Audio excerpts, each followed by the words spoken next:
Hello, আসসালামু আলাইকুম। আমি মোহাম্মদ মুজিবুর রহমান বলতেছি।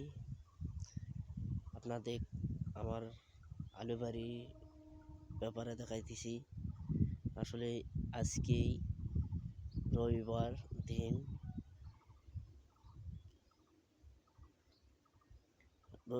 শুক্রবার এই দিন আলু বাড়িতে পানি দিয়েছি। আজ হলো শনিবার, রবিবার, তাই দেখেন আলু বাড়ির অবস্থান। মাত্র একটা দিন গ্যাপে গেছিল, তারপরে আল্লাহর রহমতের বৃষ্টি দিয়েছে।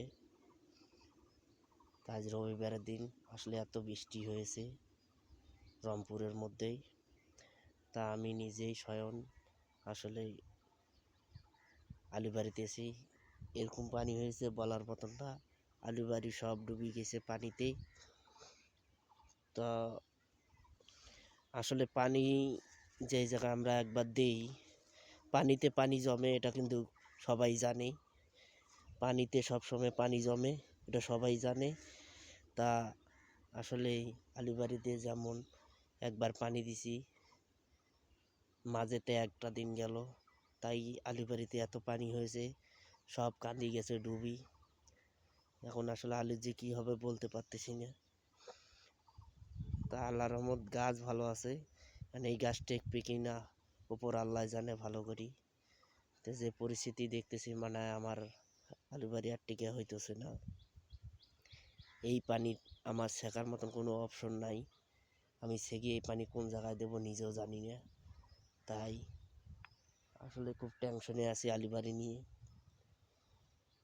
এমন একটা পরিস্থিতি হয়েছে আলু বাড়ির, আমি পানি ছেঁকে কোন জায়গায় দেবো?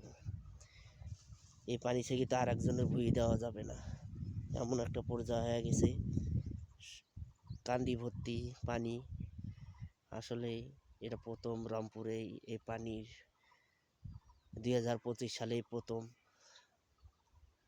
পানি শুরু হয়েছে আমাদের বাংলাদেশেই। কোনো জায়গায় হয়েছে কি সঠিক জানি না। তা আমাদের রংপুরেই তুমুল ঝড়ের বৃষ্টি শুরু হয়েছে, এবং বৃষ্টির তাফাল দেখেই সব চাষি ভাইরা খুব টেনশনে আছে আলু নিয়ে। তাই ওরা কি করবে নিজেও জানতেছে না। সবার আলু কান্দি গেছে ডুবি রংপুরের।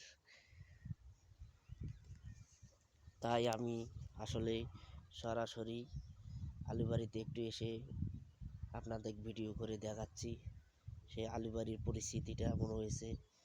তো আসলে বলার মতন না, মানুষের দুঃখ কোথায় রাখবো। এমনি